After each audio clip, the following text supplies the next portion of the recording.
Thanks everybody for coming. I'm Trent Elmore, co-founder of Topo Finance. This isn't going to involve much about Topo Finance, so just to give you a little background on who we are, this is my technical co-founder, Brock. We do optimized interest rates across DYDX, Compound, and Fulcrum, and in general are interested in this idea of decentralized automated wealth management. So that's kind of our long-term vision. But today I want to talk about specifically aggregation theory in DeFi. And so aggregation theory is theory of digital disruption popularized by and created by Ben Thompson, who is the writer of Stratechery. It's a great tech newsletter. So overall, in this chat, I'm going to go over aggregation theory in general and how he lays it out, kind of what that looks like in DeFi, how the value chain ends up breaking down, and kind of looking at interfaces versus services when we talk about aggregation in DeFi. So aggregation theory really starts with the value chain. For any consumer market product, the value chain really consists of suppliers, distributors, and consumers. And so in the pre-internet world, supply and distribution were integrated. And so what this means is that when you look at kind of old world businesses like broadcast TV, you had TV with broadcasting capabilities. You had editorial content with newsprint capabilities. You had taxis with dispatch capabilities, right? And so the core innovation of digital disruption is to bring distribution costs to zero. And so if you were at the keynote yesterday, Lex talked about bringing manufacturing costs to zero. And I think it's really kind of a semantic argument. I can see it either way.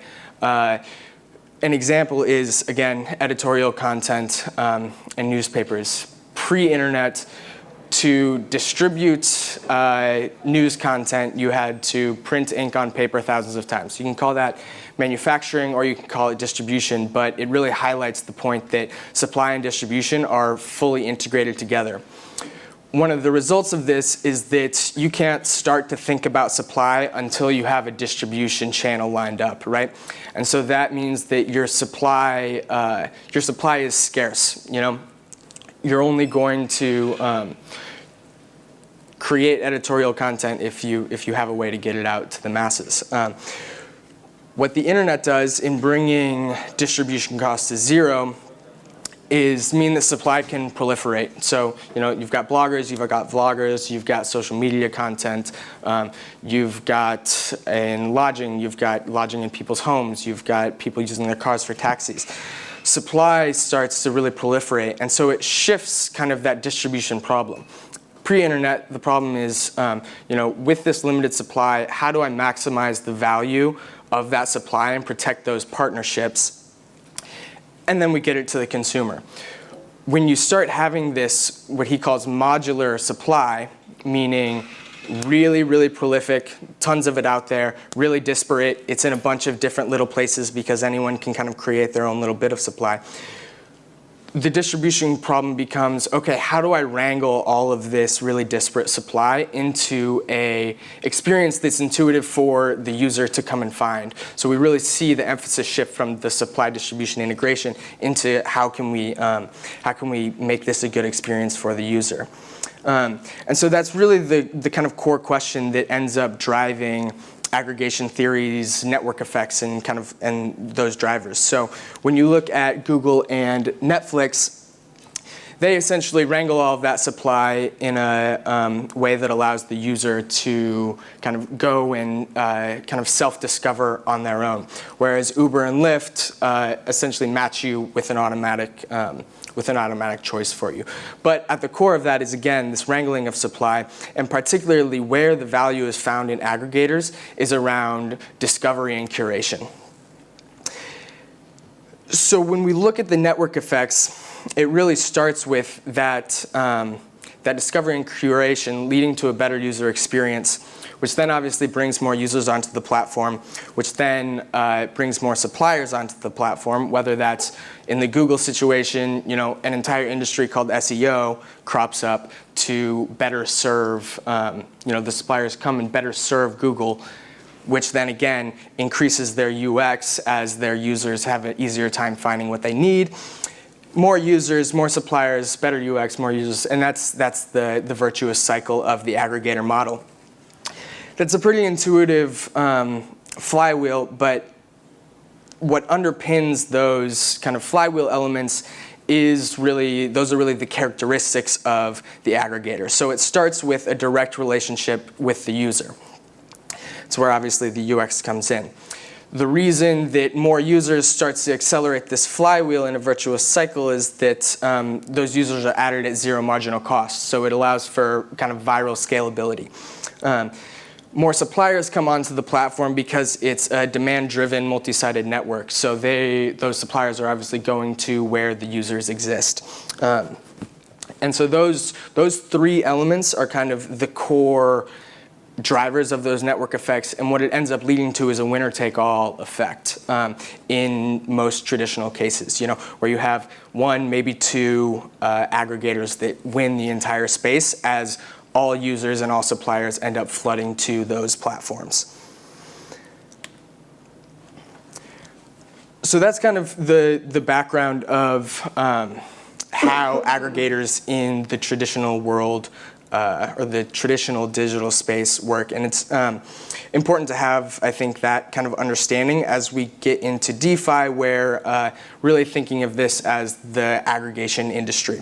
And so I think this graphic on the left and this quote are directly from Ben Thompson's article. And I think hotels and Airbnb is a really good example to start with. You can see that hotels originally have this integrated property and trust, right? You go down the street, you see the Hilton, it's got the big sign and a big building, and you're like, I can sleep there tonight. But reservations are what's modular. They're handled on a person-by-person basis at each individual hotel. What Airbnb does is they manage to integrate trust and reservations directly into the core experience of their app. So that's where the integration happens. And then property is modularized. It's in each of our spare rooms in our houses. And so I think this quote from Ben Thompson really is going to resonate with the DeFi crowd and is worth reading in full. The commoditization of trust is far more injurious to hotels than you might think. In the pre-Airbnb day, travelers and sublessors justifiably prioritized trust above all else. In other words, the implication of Airbnb building a platform of trust is not that the homestay is now more trustworthy than a hotel. It's that the trust advantage of a hotel has been neutralized, allowing homestays to compete on new vectors, including convenience, cost, and environmental factors. So as we look at banks and DeFi, banks have a really similar structure to hotels, and DeFi acts a lot like Airbnb, where banks typically have this capital and trust, and they deliver out financial services on kind of a one-to-one basis at branches and to individual people, where DeFi modularizes capital, so everyone is their own bank, right? And the platforms themselves have trust and financial services integrated into their core app experience. But that's really where things start to get interesting in DeFi, because there's no one platform that's handling all the elements of financial services, right? We've got lending, borrowing, staking, trading, payments, investments, betting, the list kind of goes on. And so what we're having in DeFi is kind of these base layer protocols, for instance, compound lending and borrowing, that end up getting modularized themselves and aggregated on top of. So we have multiple layers of aggregation in this system, which creates some interesting effects that we'll go into. But one of the ways to kind of compare it to the, what we might experience in our day-to-day lives is, excuse me, this is essentially like if you had Netflix, YouTube, Hulu, Amazon Prime, and gaming all integrated into one platform, which is essentially a PS4. But with DeFi, you don't need hardware to do that. It's built directly into the composability of the system. So what does the value chain actually look like? It's kind of this crazy graphic here. And so it's really, at this stage of the game, split into capital aggregators, service aggregators, and interface aggregators. So capital aggregators, I think, are where we're most familiar. They're the underlying protocols that provide the functionality of these financial services. So they, in typical fashion, start with a solid UX and interface that wins them more users and gets them more suppliers. So in the case of Compound, it's borrowers and lenders, right? Those are the users and the suppliers. And the more you have there, the healthier the ecosystem and the better UX you end up having. But as your underlying protocol gets larger and gets more attention, it ends up getting integrated into higher level aggregators. So these are the service and the interface aggregators. Now, getting integrated into a higher level aggregator might not sound ideal, but obviously composability, that's the whole thing that they're going for, right? Because then those higher level aggregators end up routing more users and more suppliers to their platform in a way that kind of abstracts them away, but continues to deliver value to those protocols. So services aggregators is, I think, probably where people are least familiar. And we're Topo is kind of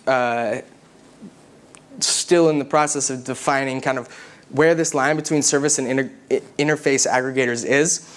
But we're thinking about service aggregators particularly as aggregators that provide interoperability between protocols in a way that actually adds value, rather than just kind of stringing together smart contracts to make the user experience of those smart contracts better. Service aggregators add something special on top. So in the case of Topo, we have a algorithm that allocates efficiently across Compound, DYDX, and Fulcrum. So we're not just putting all of those smart contracts together, we're actually creating a computational system on top of it. Finally, we have the interface level at the top, and this is essentially the user experience, the consumer touch point, which really has, in some ways, the biggest ability to actually get that winner-take-all flywheel of, better UX, more users, more suppliers, as they leverage the underlying protocols and service aggregators. What should be obvious is that, this is an oversimplified version of the current ecosystem, right? We're going to see service aggregators become more like interface aggregators, and interface aggregators become more like service aggregators in, the coming months, weeks, days, who knows? It moves very fast. So to do just a little bit of a deeper dive as kind of what we see as the keys for each of the layers of aggregators.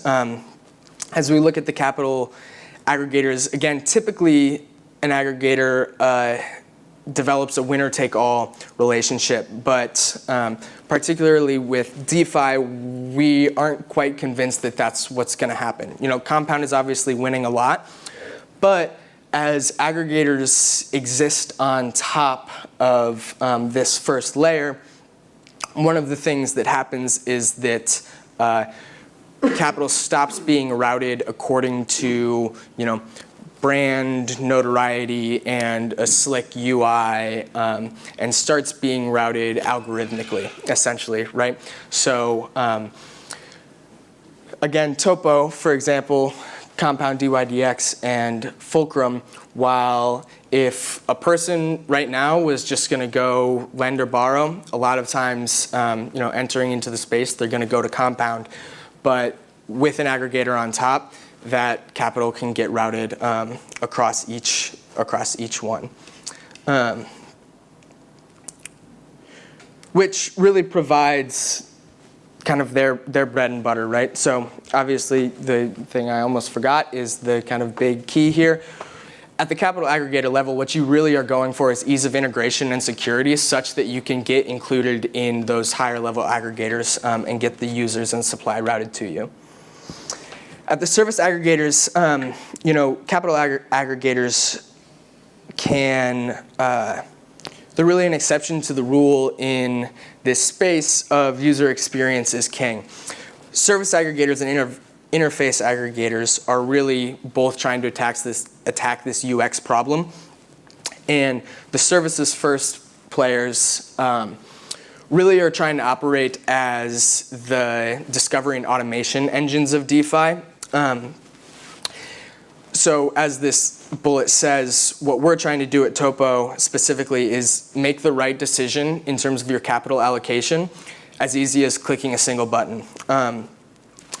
This is largely because modular supply is a really messy thing. I mean, we go back to the example of Netflix, right?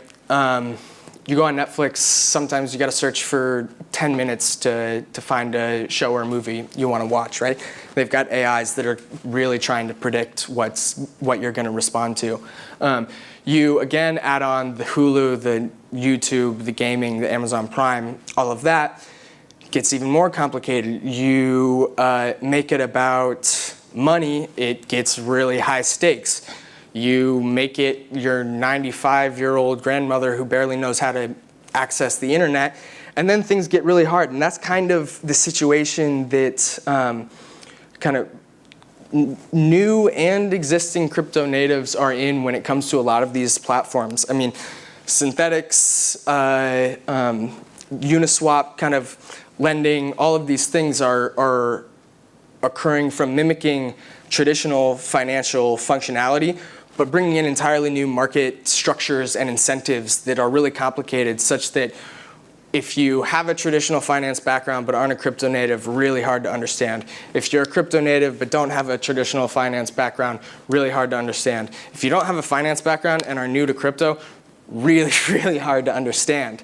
And so what we're trying to do is, for any of those people, abstract away a lot of kind of that underlying esoteric functionality and make it really easy to allocate your capital in the best way possible. Now, at the top level, again, we have the interface aggregators where the UI and the UX is extremely top of mind and really critical. And so we see a lot of these aggregators like Xerion, Argent, DeFi Saver, or Instadab. They're knitting together these smart contracts, which sometimes there's 5 to 15 transactions that interactions with smart contracts that people are making. They abstract away all those into a single click, which is really great.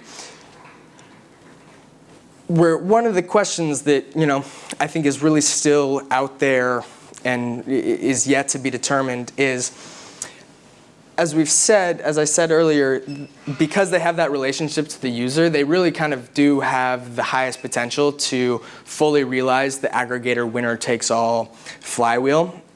But the thing about DeFi on top of Ethereum is that it's so open that we really question whether interface aggregators are going to be able to create a differentiated enough experience to really start and accelerate that flywheel that allows them to kind of achieve that escape velocity across their competitors, right? Because as soon as you start knitting together smart contracts and create this functionality, it's not that hard to simply copy, right? And so is a UI going to be enough to really win users? As Lex was saying yesterday, what happens when Coinbase or Apple comes out with their wallet into the space? I think this is just, it's a question that we don't have an answer for.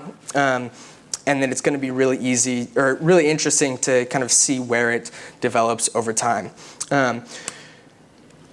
So, in other words, definitely don't have all the answers, but this question of service and interface aggregation we find really interesting. And only time is going to tell, but I think it's interesting to kind of look at some of the bets that the services versus interface aggregators are making right now. So, on the services side, which, if you can't tell, is where all of my thinking is kind of centered around, I think they're going to remain fragmented capital aggregators. So, DYDX, Fulcrum, Compound, Aave, whoever else, those platforms are going to continue to exist. Whereas interfaces oftentimes integrating simply Compound, they're making a little bit more of a winner-takes-all type of bet. Services are really going for services abstraction. So really trying to remove as many of the underlying layers as possible, while interfaces really more about curation, making sure that those optionalities are accessible. And kind of in that same vein, services, we're going for automation. We want to put your capital where it needs to go, whereas interfaces are more focused on just providing you the access and the tools to manage your own capital.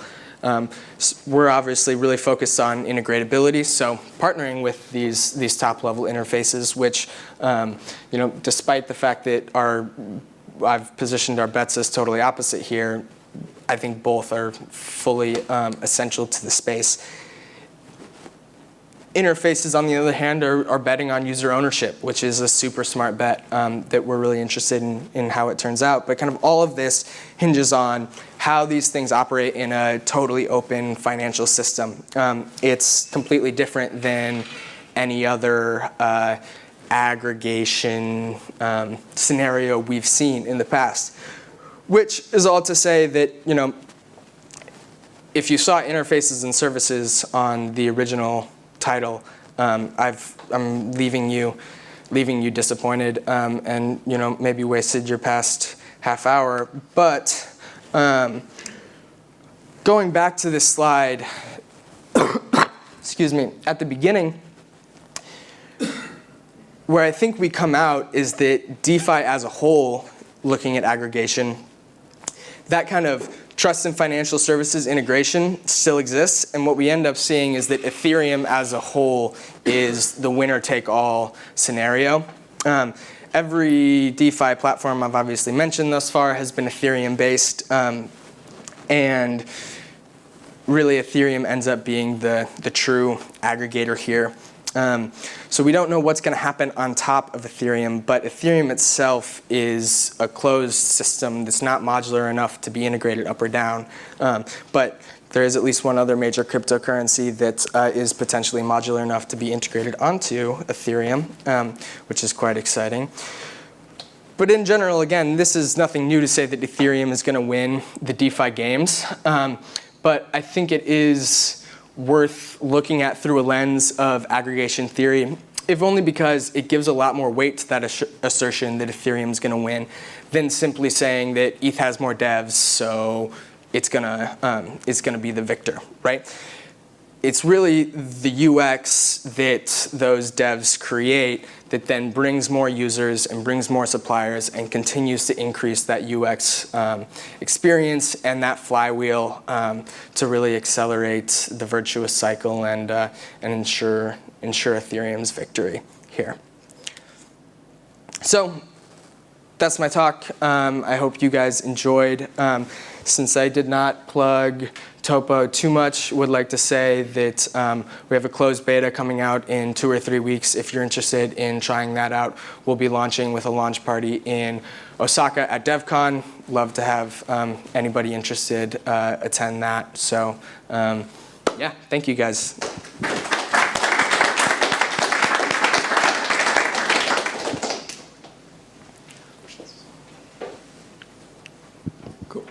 Yeah, thank you very much. Fan of Ben Thompson's. And something I think about with regards to aggregation theory, if we follow Lex's thinking, then yeah, the Coinbases or the Krakens of the world should just start adding on, lending and whatever other DeFi services. But the consumer won't know that it's compound. They'll just know that they gain a certain interest rate. And it might go that way if DeFi follows the same kind of rules as Ben Thompson laid out. My reason, perhaps why it might not work out like that, is if we take the Airbnb example, the reason why it works is those network effects produce huge switching costs. So if I want to start a competitor to Airbnb, it won't work because I won't have any suppliers. No customers will come on board, and no suppliers will come on board because I don't have any customers. But in the example of DeFi, it's like I can start a new interface and have all the suppliers on board immediately, so I can provide my users with a good user experience. And I'm just curious, where do you see this perhaps going? And does that, with such low switching costs, in fact almost zero, do those rules still apply? So when you say that you can slap a UI on something, and are you kind of, as Dharma is doing with their partnership with Compound, is that essentially what you're saying there?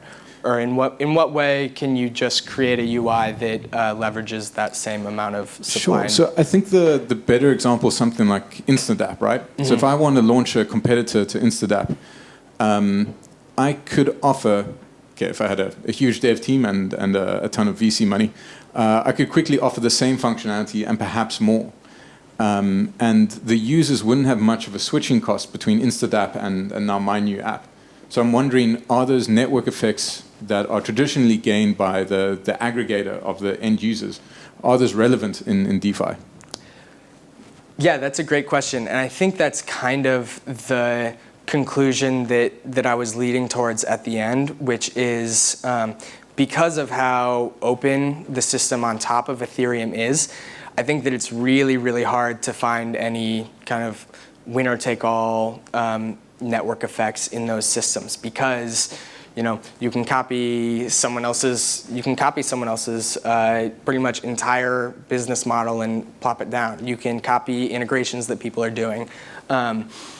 So one of the kind of takeaways from this is that aggregation theory is maybe not actually that great of a model. I mean, it's an interesting model to look at how platforms interact on top of Ethereum, because it raises, honestly, more questions than it answers in a lot of ways.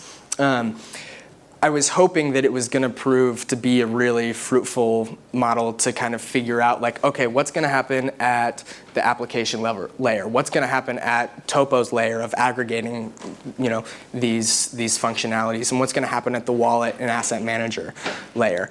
And I think what we find is that it's just not actually going to give us the answers, but we do see these things happening at like the full Ethereum level, and that Ethereum does act as an aggregator. So that's like my one thing where I'm like, I maybe figured something out.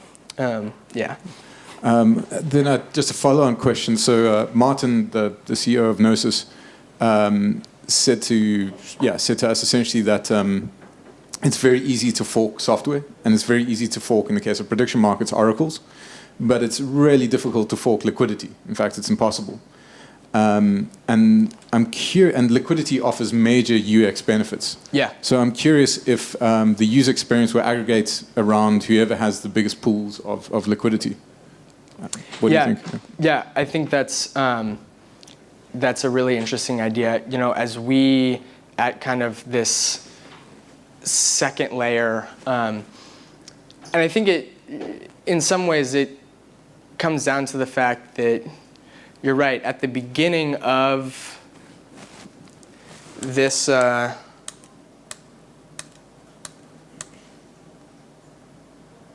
sorry, there we go. Oop, too many. Jeez Louise.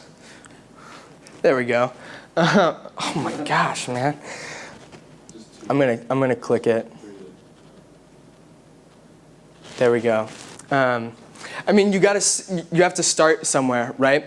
You've got to have a good UX, and you've got to get the users, and you've got to get the suppliers in order to be integrated into these higher level aggregators. I think Matt from Gnosis is right that Martin is right that you do have to have a certain level of liquidity.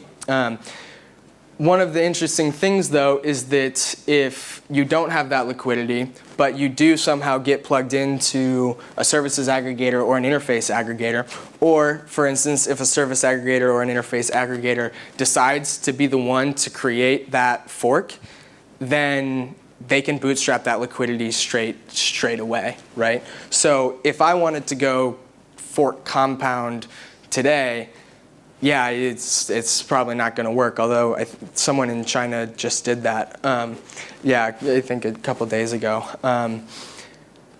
But if you have access to that liquidity, all of a sudden, I mean, you could fork DYDX, you could fork Compound, you could have margin trading and lending on your platform. I mean, we were talking to some guys yesterday that they think that that's going to happen eventually, that someone's just going to like fork the whole ecosystem and offer everybody else's functionality. And if they have enough liquidity at the start, enough users and enough capital, you know, it might work.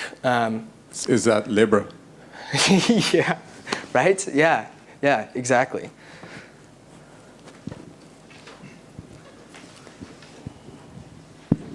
Right, yeah, so I'm also a huge Ben Thompson fan, so it's super cool to see you bring this up. And I really appreciated that you mimicked his visualization style as well for your DeFi things.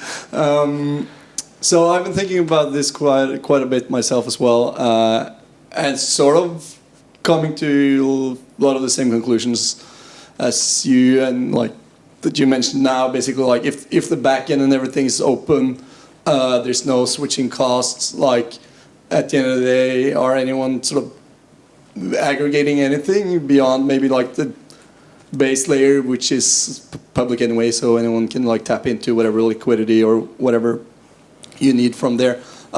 One thing I've been thinking about in terms of banks, you had the banks, like the integration there, and obviously the story goes that like you integrate something and that's where you accrue the value as a business and all that. Mm-hmm.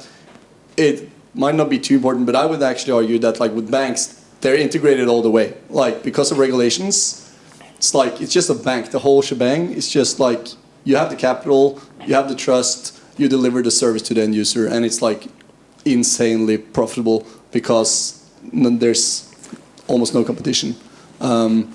So I don't know how important it is, but I would argue that like maybe with some of the new regulations in Europe, people are building financial sort of interfaces on top of like the bank's capital and sort of infrastructure. But at the end of the day, like what we have now is these like massively integrated end-to-end providers that end up earning tons of money because of regulation. And yeah, I think also you're right that like if both capital and sort of the interface into the capital is modularized in the crypto world, it's really hard to tell who's going to capture the profits.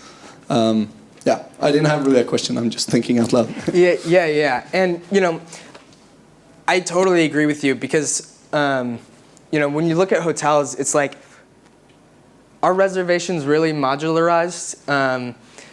Like, I don't know, maybe. In the same way that our financial services really modularized, I don't know, maybe. But I think like what's more important is the modularization that happens in the disruptors ecosystem, property and capital. I think that control and flexibility, I mean, I think that's where like the real power comes. And this is why I also say that finance, for all of the fintech that's been blowing up for the past, you know, decade, finance hasn't really fully experienced digital disruption yet because it hasn't had this modularization of capital, which if you go along with aggregation theory, that's kind of what happens when the distribution costs go to zero and allows a real disruption to occur. Yeah, one other point I've been thinking about is that banks can basically print money, right? So that's how they put credit into the system in most Western countries. So I think that's also an interesting distinction between DeFi, where like you take people's, as a provider in DeFi, as a lender, you can't print money, while a bank in the current system can.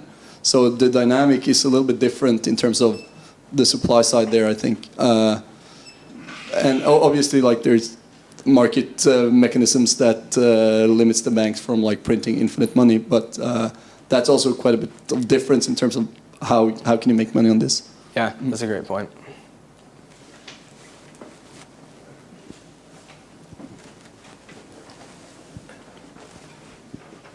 Just an observation with regards to there's a strong theme here with Ben Thompson's work. So I think it's also worth looking at James Currier's work with regards to market networks. just kind of looking at this discussion through the lens of market networks might just be useful for someone to take, as a takeaway. Totally. I'll research that on the, on the plane so ride home. James Currier and NFX has published some really good work. Okay. It did. But it's not. You'll find it's a few years old, and it's not necessarily been applied to the decentralized, world that we're in. Is he the originator of the kind of the law or the theory of conservation of profits? Do you know? I think market networks is his main. Okay, cool. Thesis, yeah. I'll check it out. Thank you. Any other thoughts? Cool, guys. Well, I really appreciate everyone coming by.